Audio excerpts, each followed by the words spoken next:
انور قمر کا افسانہ کابلی والا کی واپسی۔ کابلی والے کے ہونٹ لرزے۔ اچھا صاحب، اب میں چلوں، وقت کم ہے، کچھ سامان بھی خریدنا ہے، صبح 4 بجے کی گاڑی ہے۔ ہاں خان، جیسے میں نیند سے جاگا کوئی دردناک خواب دیکھتے دیکھتے چونکا۔ اب کب آؤ گے خان؟ میں نے اس کے دونوں ہاتھوں کو اپنے ہاتھوں میں تھام کر اپنے سینے سے لگاتے ہوئے کہا۔ ایک انجانے دکھ سے اس کی آنکھیں بھر آئیں۔ اس نے ایک لمبا گرم سانس چھوڑ کر کہا، پتہ نہیں صاحب، 21 برس کے بعد گھر لوٹا ہوں۔ پلٹ کر دیکھو تو یہ عرصہ کچھ بھی نہیں معلوم ہوتا، آگے دیکھو تو ایک ناقابل عبور پہاڑی راستہ، اب تو شاید ہی واپسی ہو۔ یہ کہتے کہتے اس کا گلا رند گیا اور وہ اپنے وجود کی گہرائیوں میں آئے ہوئے زلزلے سے لرزنے لگا۔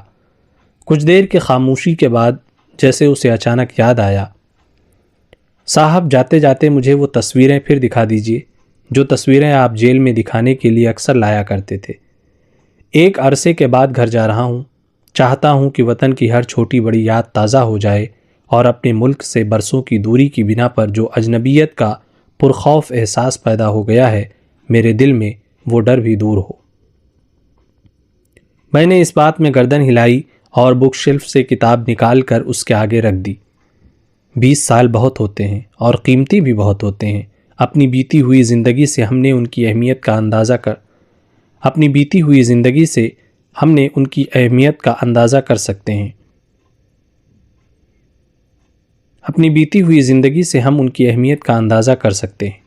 خان کی زندگی جیل کی دیواروں کے بیچ میں کٹی تھی۔ میں جب بھی اس سے ملنے کے لیے جایا کرتا تھا، یہ کتاب اس کی دلجوئی کے لیے اپنے ساتھ ضرور لے جاتا تھا۔ وہ کتاب کے اوراق الٹتا اور اپنی یادوں کے تہخانوں میں اتر جایا کرتا، پھر وہ آج کی رحمت سے کل کے نوعمر رحمت کو یوں ملاتا گویا وہ جدا جدا شخصیتیں ہوں اور ایک دوسرے سے اجنبی ہوں۔ یہ ہے میرا مدرسہ۔ فجر کی نماز کے بعد مولوی صاحب ہمیں عربی پڑھایا کرتے تھے۔ لا الہ الا اللہ محمد الرسول اللہ، میں دہراتا، لا الہ الا اللہ محمد الرسول اللہ، پھر عبد الرزاق دہراتا، لا الہ الا اللہ محمد الرسول اللہ، عبد القادر دہراتا۔ ہماری آواز مسجد سے لگی خانقاہ کے دریچوں سے نکلتی اور کوہ دمام اور ہندوکش کے وادیوں میں ڈوب جاتی۔ مولوی صاحب کی آواز پاٹدار تھی۔ ان کے چہرے کو دیکھ کر مجھے جلال آباد کا وہ خطہ یاد آ جاتا کہ جہاں زمین سوکھ کر تڑخ چکی تھی۔ ان کی آنکھیں 2 بڑے بڑے گڑھوں میں بیٹھی ہوئی تھیں، لمبی سفید داڑھی، باریک مونچھیں، سر پر عمامہ، لمبا کرتا، کسا ہوا کمر بند، ٹخنوں سے اونچی شلوار اور زری کا کمانی دار جوتا۔ وہ خانقاہ میں بلا معاوضہ قرآن کا درس دیا کرتے تھے، پر روزی کمانے کے لیے روس کی سرحد پر لگنے والے بازار میں سے گھوڑے خریدتے اور انہیں شہر میں لا کر بیچا کرتے۔ ان کا کہنا تھا کہ تجارت یوں کرو کہ جیسے ہمارے رسول نے کی تھی، یعنی نفع اتنا ہی کماؤ کہ جتنا آٹے میں نمک پڑتا ہے۔ صاحب، میں بھی اپنا مال بہت کم نفع پر بیچتا ہوں۔ مولوی صاحب کی بات مجھے اب تک یاد ہے۔ مجھے یہ سمجھنے میں دیر نہ لگتی کہ یہ بات نوعمر رحمت سے نہیں کہی گئی ہے، بلکہ یہ بات کابلی والے نے مجھ سے کہی ہے۔ وہ دن تو ہمارے لیے بڑی تفریح کا ہوتا کہ جس دن مولوی صاحب گھر میں اون رنگا کرتے تھے۔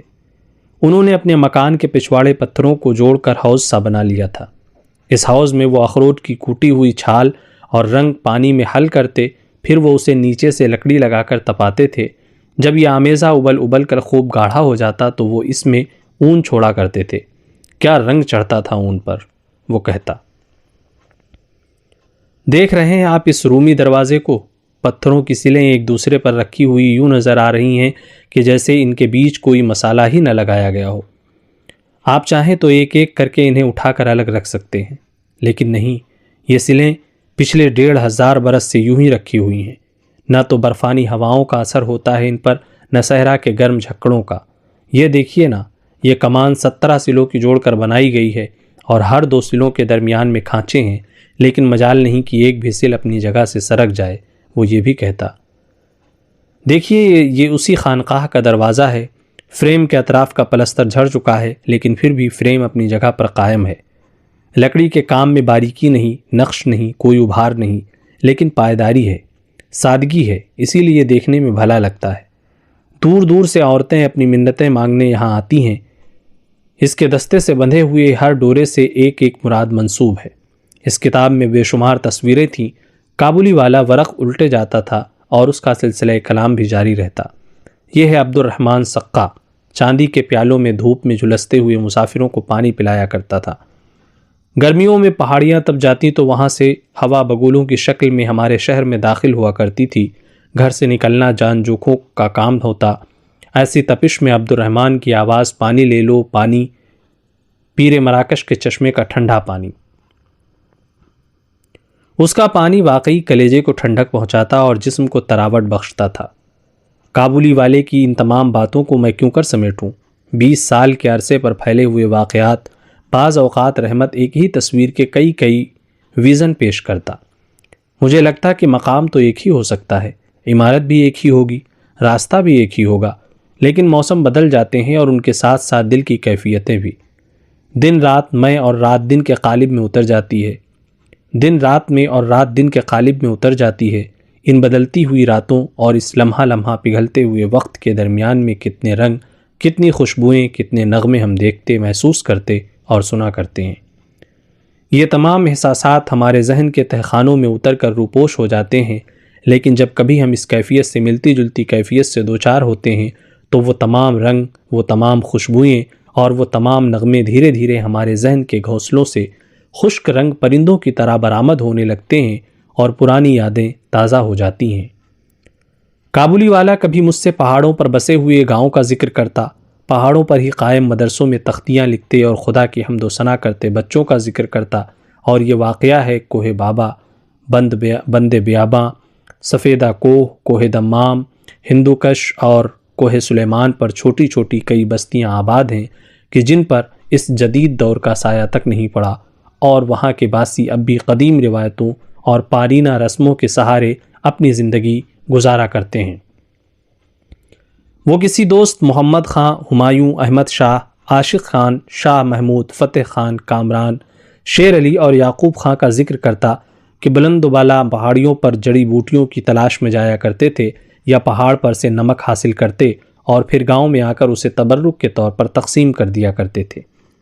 انہی سے منسوب کابلی والا مجھے وہ واقعے بھی سناتا کہ کس طرح احمد شاہ نے ایک حملہ آور شیر کو اپنے لٹھ کی واحد ضرب سے ادموا کر دیا تھا، اور کسی موقع پر شیر علی نے ایک کوڑیالے ناگ کو اپنی مٹھیوں میں پکڑ کر 2 ٹکڑوں میں تقسیم کر دیا تھا۔ کاشتکاری کی صعوبتیں، مردوں کو راتوں دفنانے کے پر اسرار واقعات، کارواں کے گزرنے کا سحر انگیز بیان، وہ یوں کرتا گویا ہر منظر اس کی آنکھوں میں تصویر بن چکا ہو۔ وہاں کے بازاروں، دستکاروں اور عاشقوں کا بھی ذکر کرتا۔ مجھے تو روزنامچہ لکھنا چاہیے تھا، تب کہیں جا کر میں اس قابل ہوتا کہ اس یادداشت کے سہارے آپ کو وہ تمام واقعات تفصیل سے سناتا، اور یہ بھی درست نہیں ہے کہ وہ باتیں میرے ذہن سے محو ہو چکی ہیں۔ پتہ نہیں کب کوئی لمحہ کسی واقعے کو از سر نو یاد کرا دے اور میں رحمت ہی کی تڑپ اور لگن سے ان باتوں کو آپ کے گوش گزار کر سکوں۔ خان، یہ کتاب تم اپنے ساتھ کیوں نہیں لے جاتے؟ ہاں؟ نہیں صاحب، اسے لے جا کر کیا کروں گا؟ اب تو میں خود ہی وہاں پہنچنے والا ہوں۔ اسی فضا میں سانس لوں گا، اپنے لوگوں میں رہوں گا، انہی پہاڑوں میں گھوموں گا، وہی نغمے سنوں گا۔ نہیں، مجھے اس کتاب کی ضرورت نہیں۔ ویسے صاحب، میرے لیے یہ بہت مقدس ہے، اسے آپ اپنے پاس احتیاط سے رکھیں، نہ جانے کب یہ کس کے کام آ جائے۔ رحمت نے اسے آنکھوں سے لگا لیا اور کرسی سے اٹھ کر کھڑا ہوا۔ بڑے احترام سے اس نے وہ کتاب میرے پھیلے ہوئے ہاتھوں میں رکھ دی۔ اسی لمحے میرے دل میں خیال آیا کہ اب میں اس کی نئی جلد بنواؤں گا۔ مجھے کیا پتا تھا کہ یہ کتاب رحمت کے ان خوابوں کا مسکن ہے کہ جن کی تکمیل کی خاطر آج وہ اپنے وطن جا رہا ہے۔ ہم ایک دوسرے سے بغل گیر ہوئے۔ اس نے آنکھیں پوچھی اور پھر مکان کی دہلیز سے باہر نکل آیا۔ میں بھی اس کے پیچھے ہو لیا۔ کچھ فاصلے تک اس کے ساتھ چلتا رہا، پھر رک گیا۔ آخر جدائی کے لمحوں کو کون ٹال سکتا تھا؟ خان نے مڑ کر ہاتھ ہلایا اور تیزی سے آگے بڑھ گیا۔ تعلقات کے ریشمی بندھنوں سے اپنے آپ کو رہائی دلانے میں اسے دشواری ہو رہی تھی۔ آخری بار جب میں نے اسے خوب غور سے دیکھا تو مجھے اچانک محسوس ہوا کہ عمر اس کی پیٹھ پر اپنا بھاری بوجھ ڈال چکی ہے۔ میرے سینے میں درد کا لاوا ابل پڑا۔ 20 برس پہلے یہ لمبا تڑنگا پٹھان میری بچی کو گود میں اٹھائے ہوئے جب میرے گھر میں داخل ہوا تھا تو مجھے اسے دیکھ کر وحشت سی ہوئی تھی اور مجھے اپنی بچی کا وجود خطرے میں نظر آیا تھا، لیکن آج وہ موسمی پرندے کی طرح رخصت ہو رہا تھا اپنے دیس کو، کہ جہاں فرحت بھی تھی اور چاہت بھی، دل نوازی بھی تھی اور راحت بھی، اور جہاں کا موسم خوشگوار تھا۔ کابل کے بازار میں جب رحمت کی بس جا کر رکی تو کوئی شور نہیں اٹھا، کوئی کسی کو لینے نہیں لپکا، کسی نے کسی کو نہیں پکارا، نہ قہوہ بیچنے والے کی آواز آئی، نہ کسی چائے والے کی پکار سنی۔ کوئی آواز تھی تو صرف سڑکوں پر دھمکتے بوٹوں کی۔ کابلی والا بس کی کھڑکی سے سر ٹکائے سو رہا تھا۔ کسی نے اسے ٹوکا دیا۔ رحمت کراہ اٹھا۔ ایک فوجی رائفل کے دستے سے اسے دوبارہ ٹوکا دینے جا رہا تھا۔ رحمت نے دونوں ہاتھوں کے اشارے سے اسے روکا۔ پاسپورٹ، فوجی نے تحکمانہ لہجے میں کہا۔ ہندوستان سے آئے ہو؟ سوال پشتو میں کیا گیا۔ ہاں، فوجی کے رویے نے اسے دکھی کر دیا تھا۔ یہ کیا، میرے ساتھ ایسا بہیمانہ سلوک؟ میرے ساتھ آؤ، یہ کہہ کر فوجی بس میں سے تیزی سے اتر پڑا۔ میرا سامان؟ رحمت نے بس کے کیریئر پر رکھے اپنے سامان کی طرف اشارہ کیا۔ اس فوجی نے اپنے ساتھی سے کسی غیر زبان میں بات کی، دوسرے نے اس بات میں گردن ہلائی۔ کابلی والا اب تک سمجھ نہیں پا رہا تھا کہ یہ سب کیا ہو رہا ہے۔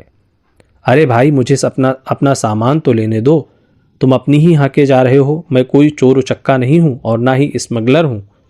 بکواس بند کرو، جو کہا جا رہا ہے اس پر عمل کرو۔ یہ کہہ کر اس فوجی نے رائفل کے دستے سے اس کے شانوں پر دوسرا ٹوکا دیا۔ خان اپنا شانہ تھام کر کراہا۔ اس کے جی میں آیا کہ رائفل چھین لے اور گھما کر ایسا ہاتھ مارے اس کے ماتھے پر کہ کھوپڑی ریزہ ریزہ ہو کر بکھر جائے، لیکن اس کے کانوں میں بوٹوں کی دھمک کے ساتھ ساتھ اجنبی زبان میں دیے جا رہے فوجی احکامات بھی گونج رہے تھے۔ اب وہ فوجی کے پیچھے پیچھے چلا جا رہا تھا اور مینٹل نوٹس لینے لگا تھا۔ سڑک اب پختہ ہو چکی ہے، لیمپ پوسٹ قائم کر دیے گئے ہیں، فلمی پوسٹر، اشتہارات۔ اس نے گالی دی۔ دنیا میں سب سے زیادہ چڑھ اگر اسے تھی تو ان اشتہارات سے تھی۔ جھوٹے، گمراہ کن اشتہارات جو اپنے مال کا وصف بڑھا چڑھا کر پیش کرتے ہیں۔ اس میں وہ خوبیاں کرتے ہیں کہ جن کا سر سے اس میں وجود ہی نہیں ہوتا۔ سالہ کوئی تو ہو جو اپنے مال کا تھوڑا سا کھوٹ بھی بتا دے۔ پولیس اسٹیشن، ہاں وہی ہے۔ عمارت کو لیپ پوت کر نئی روح پھونک دی گئی ہے اس میں۔ پتھر کی بنی ہوئی پختہ عمارت، لمبی چوڑی، لیکن یہ کیا 20-25 برس پہلے یہ اتنی وسیع تو نہ تھی، اور اب کیا میرے دیس میں اتنے جرم ہونے لگے ہیں؟ وہ کئی راہداریوں سے ہوتے ہوئے کئی کمروں کے سامنے سے گزرتے عمارت کے بالکل آخری حصے میں پہنچ گئے، جہاں صرف ایک کمرہ تھا اور دو باوردی فوجی پہرے پر تعینات تھے۔ خان کو ان کی تحویل میں دے کر یہ فوجی دستک دے کر اس کمرے کے اندر چلا گیا۔ کچھ دیر بعد واپس ہوا۔ اشارے سے اس نے خان کو اندر آنے کے لیے کہا۔ سب سے پہلی بات جو خان نے نوٹ کی وہ کہ کمرہ بہت بڑا تھا، اس کا فرنیچر اعلیٰ اور قیمتی تھا۔ دوسری بات جو اس نے نوٹ کی وہ یہ تھی کہ کھڑکیوں پر دبیز پردے پھیلے ہوئے تھے۔ باہر والے کو اندر کی کسی بات کا نہ تو علم ہو سکتا تھا نہ تو احساس۔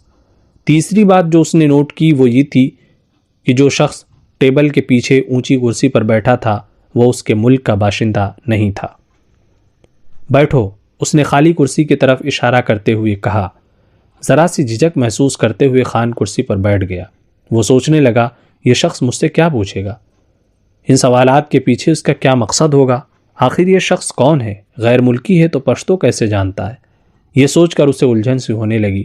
رحمت اس سے پہلے بھی کئی موقعوں پر ایسی ہی الجھنوں کا شکار ہوا تھا۔ یہ الجھنیں ہی تھیں کہ جو اسے ٹیس رکھتی تھیں اور اس کے اعصاب پر بوجھ ڈالتی تھیں۔ کتنے عرصے بعد لوٹے ہو؟ اس نے رحمت کے پاسپورٹ کو الٹتے پلٹتے ہوئے پوچھا۔ 21 برس بعد۔ خان اگلے سوال کے لیے اپنے آپ کو تیار کرنے لگا۔ 21 برس بعد؟ اتنے برسوں تک کیا کرتے رہے؟ سوال میں ہمدردی کا پہلو نمایاں تھا۔ سوکھا میوہ۔ خان کو اپنی غلطی کا احساس ہوا۔ سوکھا میوہ بیچنے کی غرض سے وہ یہاں سے ہندوستان گیا تھا۔ پھر جو حادثہ پیش آیا جس کے نتیجے میں اسے عمر قید کی سزا ملی، کیا میں اس کا ذکر کر دوں تو پھر یہ میرا شمار خونیوں اور قاتلوں میں نہ کرنے لگے؟ ہاں کہو، رک کیوں گئے؟ اس کے لہجے سے شفقت اب بھی ٹپک رہی تھی۔ خان نے ہمت باندھی اور بغیر کسی ہچکچاہٹ کے سارا واقعہ سنا دیا۔ میوے کی فروخت، پھر خریدار کا میوے کی خریداری سے مکر جانا، بعد حجت کے طیش میں آ کر خان کا اسے چھرا مار دینا، اور پھر مجھے 20 سال کی سزا ہو گئی۔ یہ کہتے کہتے خان کی آواز بلند ہو گئی۔ اوہ اچھا، یہ بتاؤ تم نے اس دوران میں اپنے گھر کوئی خط لکھا؟ خط؟ ہاں، اس نے حامی بھری۔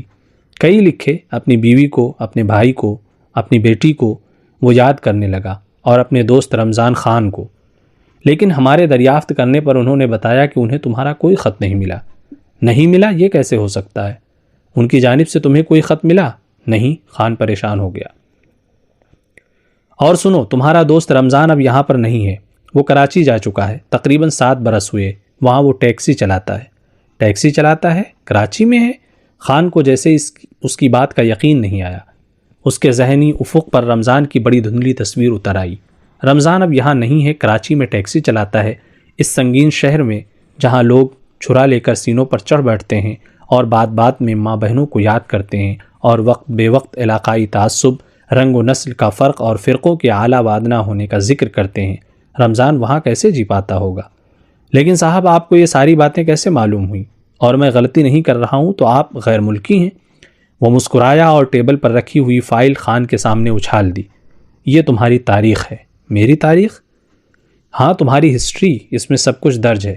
تمہارے چچا محمد یار خان مظفر آباد کے موزہ گڑھی سیدہ سے شہر کابل میں کب وارد ہوئے؟ ان کی سرپرستی میں تمہارا بیاہ دلاور خان کی بیٹی سے کب ہوا؟ دوسری جنگ عظیم کے دوران تمہارے چچا کا موروثی کاروبار کیوں کر ٹھپ ہوا؟ اور تم پھر اپنی قسمت آزمانے ہندوستان کب گئے؟ یہاں تمہارے کون کون سے رشتہ دار ہیں اور کن کن کا انتقال ہو چکا ہے؟ انتقال؟ خان نے ہاتھ بڑھا کر اسے رکنے کا اشارہ کیا۔ انتقال؟ کس کا انتقال ہوا ہے؟ بتائیے، میری بیوی، میری بیٹی، میرا بھائی خیریت سے تو ہے نا؟ ہاں، سب خیریت سے ہیں۔ جب تم اپنے گھر جاؤ گے تو تمہیں سب پتہ چل جائے گا۔ کچھ دیر بعد بولا، اچھا یہ بتاؤ کہ تمہیں کس کام کے لیے بھیجا گیا ہے؟ کام سے؟ ہاں، لیاقت علی خان نے۔ نہیں جناب، میں کسی کام سے نہیں آیا ہوں یہاں، اور لیاقت علی خان سے میرے مراسم بڑے پرانے ہیں۔ ہم دونوں نے اکٹھے ہی کابل چھوڑا تھا۔ اب وہ دلی میں کسی جگہ ملازم ہیں، وہ مجھ سے کیا کام لیں گے؟ میں تو اپنی بیوی، اپنی بچی اور اپنے بھائیوں سے ملنے آیا ہوں، ان کے ساتھ اپنی زندگی کے بچے کھچے دن گزارنے آیا ہوں۔ آپ کو شاید میرے متعلق غلط فہمی ہوئی ہے جناب، میں بہت معمولی آدمی ہوں۔ رحمت نے اپنے تئیں یہ باتیں تو بڑی زندہ دلی اور بڑی خوشگوار انداز میں کہیں، لیکن دلی طور پر وہ رنجیدہ ہو چکا تھا۔ اسے فکر ہونے لگی تھی کہ کسی انجانی غلطی کی سزا نہ مل جائے اسے۔ بظاہر متین اور سنجیدہ نظر آنے والے اس چوڑے چکلے شخص سے اب وہ خوف محسوس کرنے لگا تھا۔ اچھا یہ بتاؤ کہ تم کبھی اس کے دفتر گئے ہو؟ خان کے لیے اس کے سوالات ناقابل برداشت ہوتے جا رہے تھے۔ اسے محسوس ہو رہا تھا کہ وہ بخار میں تپ رہا ہے اور کوئی لاؤڈ اسپیکر اس کے کانوں سے لگائے چیخ رہا ہے۔ بس جناب، بس کیجیے، کل کے لیے بھی کچھ اٹھا رکھیے اور اس وقت مجھے گھر جانے دیجیے۔ آپ کیوں مجھ پر شک کر رہے ہیں؟ میں وہی رحمت ہوں کہ جس کی زندگی کا ایک طویل حصہ اس سرزمین پر گزرا ہے۔ یہ میرا وطن اور میری امنگوں کا گہوارہ ہے۔ یہ کہہ کر رحمت کرسی سے اٹھا۔ کرسی الٹ گئی۔ رحمت پر اب اتنی ہیبت طاری ہو چکی تھی کہ اسے خیال بھی نہ آیا کہ وہ الٹی ہوئی کرسی کو سیدھا کر دے۔ وہ لڑکھڑاتے ہوئے قدموں سے کمرے سے باہر چلا آیا۔ آفیسر نے ٹیبل کے داہنے کونے پر نصب بٹن دبایا۔ 2 باوردی فوجی کمرے میں داخل ہوئے۔ اس پر نظر رکھو اور کل 10 بجے یہاں پھر پہنچنے کی ہدایت دے دو۔ وہ اپنی اڑیاں بجا کر مجسموں کی طرح پلٹے اور لمبے لمبے ڈگ بھرتے ہوئے کمرے سے باہر نکل گئے۔ ان کے جاتے ہی کمرہ ایک ویران مقبرے میں بدل گیا۔ رحمت کو اپنا مکان تلاش کرنے میں دشواری ہو رہی تھی۔ اس 20 برس کے عرصے میں سب کچھ بدل چکا تھا، ماحول بھی اور منظر بھی۔ درخت اکھاڑ دیے گئے تھے اور ان کی جگہ ٹیلی فون، ٹیلی گراف اور لیمپوں کے پوسٹ کھڑے کر دیے گئے تھے۔ کچے پکے مکان ڈھا دیے گئے تھے اور ان کی جگہ سیمنٹ کنکریٹ کے مکعب تعمیر کر دیے گئے تھے۔ دور دور تک کوئی حصہ کھلا نظر نہ آتا تھا۔ شانے سے شانہ لگائے مکانوں کا ایک سلسلہ سا تھا۔ 2-4 جگہوں پر پوچھتا پچھاتا آخر کار رحمت اپنے مکان کے دروازے پر پہنچ گیا۔ اپنوں سے ملنے کی بے چینی کے سبب اسے سانس لینے میں دشواری ہونے لگی۔ 20-22 برس پہلے کے تمام واقعات اس کی نظروں میں گھومنے لگے۔ اسے وہ خط یاد آیا جو ہندوستان پہنچتے ہی اسے اپنے بھائی کی جانب سے ملا تھا۔ برادر عزیز، اللہ تعالیٰ کے کرم سے تمہارے ہاں چاند سی لڑکی پیدا ہوئی ہے۔ بھابھی خیریت سے ہیں اور تمہارے سلسلے میں بے حد فکر مند رہتی ہیں۔ تم نے اپنے ہونے والے لڑکے یا لڑکی کے جو 2-4 نام ہمیں بتائے تھے ہم نے انہی میں سے ایک نام تمہاری بیٹی کا منتخب کیا ہے۔ ارجمند بانو، اپنا احوال بتفصیل ہمیں لکھ بھیجنا۔ اپنے جذبات پر قابو پاتے ہوئے رحمت نے دروازے سے لٹکی ہوئی زنجیر کھٹکھٹا دی۔ کون؟ کوئی زنانہ آواز اندر سے آئی۔ میں ہوں۔ رحمت سوچنے لگا یہ میری بیٹی کی آواز تو نہیں، اپنے گھر میں کوئی اجنبی آواز کیسے گونجے؟ اب وہ جوان ہو چکی ہوگی، ظاہر ہے اس کی آواز کو میں کیوں کر پہچانوں، لیکن رحمت کے کان میں جیسے کوئی سرگوشیوں میں کہہ رہا تھا، یہ تیری بیٹی کی آواز ہے، ارجمند بانو کی آواز۔ میں کون؟ رحمت کو محسوس ہوا کہ اب آواز دروازے کے بہت قریب سے آئی ہے۔ بے اختیارانہ طور پر رحمت کے منہ سے نکلا، میں ہوں میری بیٹی، میں ہوں تیرا باپ رحمت۔ گویا آسمان شق ہو گیا۔ رحمت کو ایک مسرت آمیز پکار سنائی دی، ابا۔ والہانہ طور پر وہ اس کے سینے سے چمٹ گئی۔ ابا، کتنی دیر کر دی تم نے آنے میں، کتنی دیر کر دی تم نے آنے میں۔ رحمت اس کے سر پر ہاتھ پھیرے جاتا تھا اور آنسو اس کی داڑھی میں جذب ہوتے چلے جاتے تھے۔ یکے بعد دیگرے اس کی ملاقات اپنے رشتہ داروں اور دوستوں سے ہوئی۔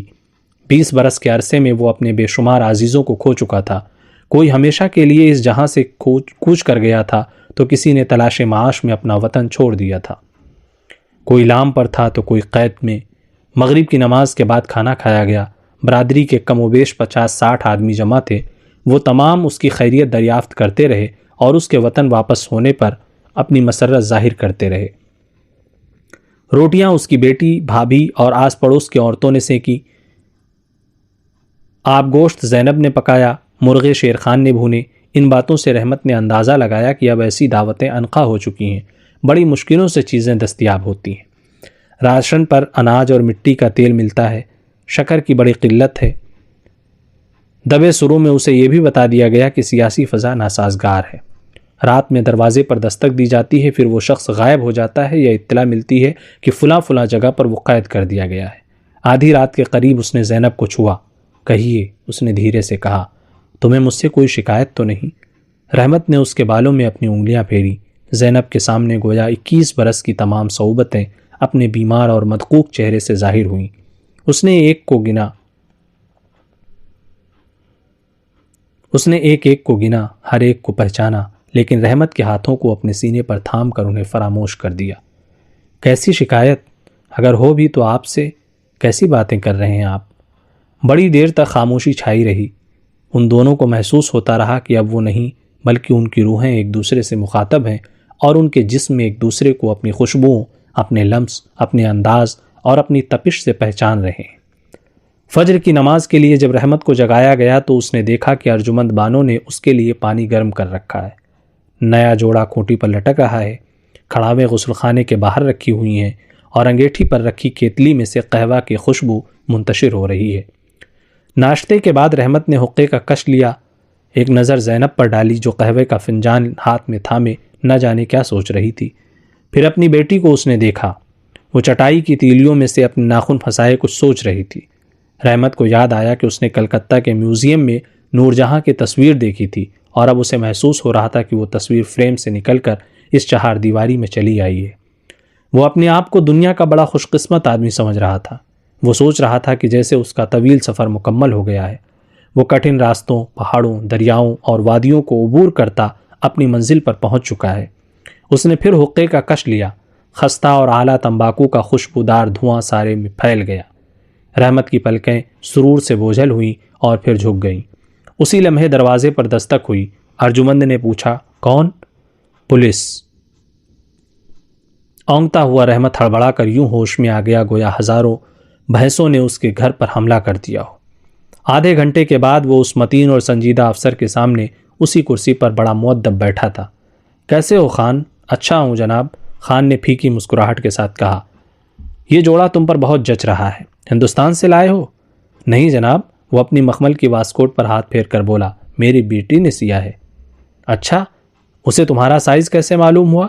یہ جوڑا تو ٹھیک تمہارے ہی ناپ کا ہے۔ جناب، وہ اپنی ماں سے میرا قد اور میرا ہاڑ پوچھتی، پھر میرا تصور کرتی اور اپنے دھیان سے کپڑے سیتی۔ یہ کیسے ممکن ہے؟ افسر نے خوشگوار انداز میں پوچھا۔ ممکن ہے جناب، جب لگن سچی اور کام میں کوئی غرض پوشیدہ نہ ہو تو غیب سے امداد نصیب ہو جاتی ہے۔ یہاں کیا پروگرام ہے تمہارا؟ پروگرام؟ ہاں، یعنی کہ یہاں کیا کرو گے؟ کیا کر سکتا ہوں میں یہاں جناب، سوائے یاد الہی کے اس جسم میں صرف ہڈیاں ہی ہڈیاں باقی رہ گئی ہیں، ساری قوت عمر نچوڑ چکی ہے، ساری قوت عمر نچوڑ چکی ہے۔ اچھا خان، اب یہ بتاؤ کہ لیاقت علی خان نے تمہیں یہاں کس کام سے بھیجا ہے؟ جناب، میں آپ کو کل ہی بتا چکا ہوں کہ میرا اور لیاقت کا محض دوستانہ رشتہ ہے، ہم وطنی کا تعلق ہے، ہم نے ایک دوسرے سے اس کے علاوہ نہ کبھی کوئی غرض رکھی تھی نہ رکھی ہے۔ خان، تم ہم سے کیا کچھ چھپا رہے ہو؟ خوب سوچ لو، نتائج تمہارے حق میں برے ثابت ہوں گے۔ میں چاہوں تو تمہیں اس کمرے سے باہر نکلنے نہ دوں، لیکن تم اپنے وطن کل ہی لوٹے ہو، اس لیے مجھے تمہیں یہاں روکتے ہوئے افسوس ہوتا ہے۔ اب تم جا سکتے ہو۔ رحمت اس رات اپنے بستر پر پڑا کروٹیں بدلتا رہا۔ اس کے کانوں میں افسر کے الفاظ گونجتے رہے اور اس کی آنکھوں کی سرد چاندنی سے وہ جھلستا رہا۔ یہ افسر میرے پیچھے کیوں پڑ گیا ہے؟ اسے مجھ پر کیوں اعتبار نہیں؟ اسے مجھ پر کیوں شبہ ہے؟ کیا میں اس سے کچھ چھپا رہا ہوں؟ نہیں، کچھ بھی نہیں۔ کیا میں نے اس کی شان میں کوئی گستاخی کی ہے؟ نہیں، میں تو اسے آپ جناب ہی کہہ کر مخاطب کرتا رہا۔ اسے یاد آیا کہ جو کرسی ہڑبڑاہٹ میں اس سے الٹ گئی تھی، وہ اسے کھڑی کیے بنا ہی کمرے سے نکل گیا تھا۔ رحمت کو اب یہ واقعی گستاخانہ حرکت معلوم ہوئی۔ کمرے سے نکلنے سے پہلے اس نے اس افسر سے اجازت بھی نہیں لی تھی اور نہ اسے رخصتی سلام کیا تھا۔ خدا کرے کہ اب وہ مجھے طلب نہ کرے۔ اس کے باوجود سر راہ اگر میری اس سے ملاقات ہو گئی تو میں ضرور اپنی اس غلطی کی اس سے معافی مانگ لوں گا۔ تسلی دیتے ہوئے وہ اپنے آپ کو سمجھانے لگا، غیر ملکی لوگ ہیں، آج آئے ہیں کل چلے جائیں گے، انہیں ہم سے کیا لینا دینا؟ انگریزوں کی طرح تھوڑے ہی جم کر رہیں گے، اور پھر خود حفاظتی کی تدبیریں تو ہر کسی کو کرنی پڑتی ہیں۔ مجھ سے باز پرس ممکن ہے اسی کی ایک کڑی ہو، لیکن اگلی سوچ نے ان تسکین بخش خیالات کی بساط الٹ دی۔ اسے یاد آیا اس روز کہا جا رہا تھا، سیاسی فضا ناسازگار ہے، رات میں کسی کا بھی دروازہ کھٹکھٹایا جاتا ہے، یا تو وہ نابود ہو جاتا ہے یا خبر ملتی ہے کہ فلاں فلاں جیل میں قید کر دیا گیا ہے۔ نادانستہ طور پر اس کے منہ سے آہ نکل گئی۔ کیا بات ہے، آپ کی طبیعت تو ٹھیک ہے؟ زینب نے پرتشویش لہجے میں پوچھا۔ ہاں، کھڑکی بند کر دو، مجھے ٹھنڈ محسوس ہو رہی ہے۔ کھڑکی تو بند ہے، ٹھہریے میں آپ کو ایک اور لحاف اڑاتی ہوں۔ زینب نے دوسرا لحاف اسے اڑا دیا، پھر بڑبڑائی، یہ موئی بدروہیں بھی تنگ کرتی ہیں اچھے بھلے انسان کو، آپ چاروں قل پڑھ کر کے سویا کریں۔ وہ خود سورہ الحمد کا ورد کرنے لگی۔ فجر کی نماز اس نے خانقاہ سے لگی مسجد میں ادا کی۔ نماز کے بعد وہ خانقاہ میں داخل ہوا، فاتحہ دی، دعا مانگی۔ مولوی صاحب کے ساتھ ساتھ چند لڑکے خانقاہ میں داخل ہوئے۔ انہوں نے اس اجنبی کو حیرت سے دیکھا۔ رحمت نے انہیں سلام کیا، بچوں کے سروں پر ہاتھ پھیرا، پھر ایک کونے میں جا کر بیٹھ گیا۔ خوف اس کے ذہن سے رفع ہو چکا تھا، اسے یہاں پہنچ کر بڑا سکون ملا تھا۔ وہ اپنے بچپن کی یادوں میں کھو گیا۔ جب وہ خانقاہ سے نکلا تو سورج پہاڑوں کے عقب سے ابھر آیا تھا، آسمان پر سرخی آمیز سنہری سیال بکھرا ہوا تھا، درختوں پر پرند چہچہا رہے تھے۔ جب وہ پہاڑوں کی سمت آگے بڑھا تو اس کے قدم تختی پر لکھی تحریر نے جکڑ دیے۔ فارسی رسم الخط میں جلی حرفوں میں لکھا تھا لشکر، اور خفی حرفوں میں اس ممنوعہ علاقے میں داخلے پر پابندی کے احکامات درج تھے۔ اپنے بھائی کے گھر ناشتہ کرتے ہوئے اسے معلوم ہوا کہ کثیر تعداد میں غیر ملکی فوجی وہاں پڑاؤ ڈالے ہوئے ہیں، پکی بارکیں بنائی گئی ہیں اور کسی صورت میں ان کے فوری انخلا کے امکانات نظر نہیں آتے۔ برادر، تمہاری واپسی ناخوشگوار موقع پر ہوئی ہے، اللہ بڑا ہے، یہ غضب بھی ٹل جائے گا۔ رحمت بڑی دیر سے اس کشمکش میں تھا کہ وہ اپنے بھائی سے اس باز پرس کا ذکر کرے یا نہ کرے۔ کرے بھی تو بھائی اس کی کیا مدد کر سکتا ہے؟ اس کا کوئی واقف کار اگر کسی بڑے سرکاری عہدے پر ہوگا تو ممکن ہے کہ وہ اس غیر ملکی افسر کو رحمت کے نیک سیرت ہونے کی ضمانت دے پائے، لیکن رحمت نے بھائی کو زحمت دینے سے اپنے آپ کو باز رکھا۔ بغلگیر ہو کر جب وہ اپنے گھر پہنچا تو اس نے 2 باوردی سپاہیوں کو اپنا منتظر پایا۔ 2 گھنٹے کے جاسوس انتظار کے بعد اس افسر کے کمرے میں اس کی طلبی ہوئی۔ پولیس اسٹیشن کے محیب آسا ماحول اور عمارت کی سنگینی نے اسے اندر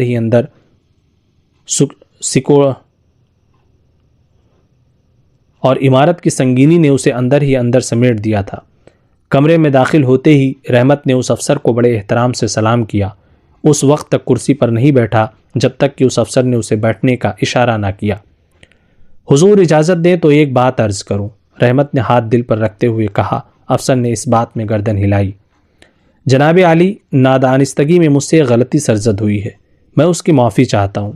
یہی کہ تم آج چھاؤنی کی طرف گئے تھے؟ نہیں جناب، یہ بات نہیں، میں تو ٹہلتا ہوا ادھر نکل گیا تھا، میں تو کچھ اور کہنے جا رہا تھا۔ لیاقت علی خان کا سندیسہ تم نے اپنے بھائی کو پہنچا دیا؟ نہیں جناب، لیاقت نے مجھے کوئی سندیسہ اپنے بھائی کے لیے نہیں دیا تھا، میں تو حضور رحمت کے گلے میں گرا پڑنے لگی۔ اس نے اپنے سوکھے ہوئے ہونٹوں پر زبان پھیری، اس کا دماغ تیزی سے سوچ رہا تھا، یہ کیا؟ میں تو اپنی ایک معمولی سی غلطی کی معافی طلب کرنے لگا تھا۔ اس نے 2 الزام سیاسی نوعیت کے مجھ پر اور تھوپ دیے۔ اسے کیوں کر معلوم ہوا کہ میں آج چھاؤنی کی طرف جا نکلا تھا اور اپنے بھائی سے ملاقات کا علم بھی یہ رکھتا ہے؟ کیا اس نے اپنے آدمی سائے کی طرح میرے پیچھے لگا رکھے ہیں؟ اور تو کوئی ذریعہ نہیں ہو سکتا اس کے پاس؟ یہ اسرائیل کی طرح میرے تعاقب میں ہے۔ اس کے ذہن سے یہ شبہات کیسے دور ہو سکتا ہوں؟ اس کے ذہن سے میں یہ شبہات کیسے دور کر سکتا ہوں؟ حق گوئی ہی میرے کام آ سکتی ہے۔ حضور معاف کیجیے گا، ذرا ذہن بھٹک گیا تھا آپ کی باتوں سے۔ دراصل میں یہ عرض کرنا چاہتا تھا کہ اس روز نادانستہ طور پر یہ کرسی الٹ گئی تھی۔ سچی بات تو یہ ہے صاحب کہ میں بوکھلا گیا تھا، اور اسی بوکھلاہٹ میں مجھ سے یہ نادانی بھی ہوئی کہ میں نے نہ اسے سیدھا کیا اور نہ آپ سے رخصت مانگی، بلکہ بے امتیازی سے چلا گیا۔ صاحب، میں نے اس قصور پر بہت غور کیا، اپنے آپ کو لعنت ملامت کی۔ میں واقعی آپ کی دل آزاری کا قصوروار ہوں، گستاخ ہوں، بے ادب ہوں، آپ مجھے معاف فرمائیں، مجھے بخش دیں۔ یہ کہتے کہتے رحمت نے ہاتھ جوڑ لیے اور غیر ارادی طور پر اس کی آنکھوں سے آنسو رواں ہو گئے۔ افسر کرسی پر جھول رہا تھا، اس کی پشت کا بوجھ کرسی پر تھا اور کرسی پچھلی 2 ٹانگوں پر کھڑی تھی۔ اپنے کولہوں کے لیور پر یہ اپنا بوجھ آگے پیچھے کیے چلا جا رہا تھا۔ کچھ سوچ کر اس نے ٹیبل میں نصب بٹن دبایا۔ وہی باوردی جوان کمرے میں فوجی سلام کرتا ہوا داخل ہوا۔ اس نے غیر زبان میں کہا، 1-2 روز میں یہ ٹوٹ جائے گا، فکر کی بات نہیں، اب اسے گھر جانے دو۔ پھر اس نے رحمت کو پشتوں میں مخاطب کیا، اب تم جا سکتے ہو۔ رحمت کوتوالی سے جب گھر کی طرف چلا تو اسے احساس ہوا کہ اپنے وطن واپس ہونے کے بجائے وہ کسی اجنبی جگہ پہنچا ہوا ہے۔ یہ اس کا وطن کیسے ہو سکتا ہے؟ یہ کونے کونے پر کھڑے باوردی سپاہی، یہ گلی کوچوں میں ٹہلتی جیپیں، یہ سڑکوں پر مٹر گشتی کرتے فوجی ٹرک، یہ راشن کے قطاریں، یہ خوفزدہ چہرے، یہ ایک دوسرے سے سرگوشیاں کرتے لوگ، یہ قدم قدم پر پہرے، یہ زہرناک فضا کیا اس کے اپنے شہر کی ہے؟ نہیں، یہ تو کوئی دیار غیر ہے، یہ میرا وطن نہیں ہو سکتا۔ اچانک اس کی نظر ایک بہت بڑے اشتہار پر پڑی۔ اس نے اسے غور سے دیکھا۔ سنہری بالیاں، دراتی، ہتھوڑا، سرخی۔ پل بھر کے لیے اسے اپنی شبیہ ان سنہری بالیوں کی جگہ یوں نظر آئی کہ دراتی کا حالہ اس کی گردن میں تھا اور ہتھوڑا سر پر۔ یوں ان دونوں کی ضربوں سے وہ لہولہان ہو گیا۔ سرخی سارے میں پھیل گئی۔ 1 گھنٹے کے بعد اسے ہوش آیا تو اس نے اپنے بستر کے گرد زینب، ارجمند، بلقیس، شاہ بانو، داؤد، الیاس اور حسینہ کو کھڑا پایا۔ ان کے چہروں سے فکر مترشح تھی اور آنکھوں سے غم۔ وہ دونوں کوہنیوں کے سہارے بمشکل اٹھا۔ ارجمند نے اس کی پشت سے تکیے لگا دیے اور وہ ان کے سہارے بیٹھ گیا۔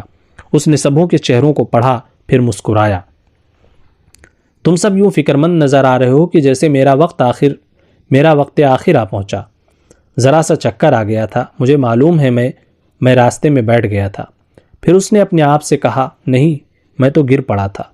پھر وہ کچھ دیر کے بعد بولا، رات میں ٹھیک سے نیند نہیں آئی تھی، ممکن ہے دن میں آ گئی ہو، اب کوئی فکر کی بات نہیں، مجھے تھوڑا سا قہوہ مل جائے تو۔ اس نے ارجمند کی طرف دیکھا، پھر زینب سے مخاطب ہوا، تم ذرا حقہ بھر دینا۔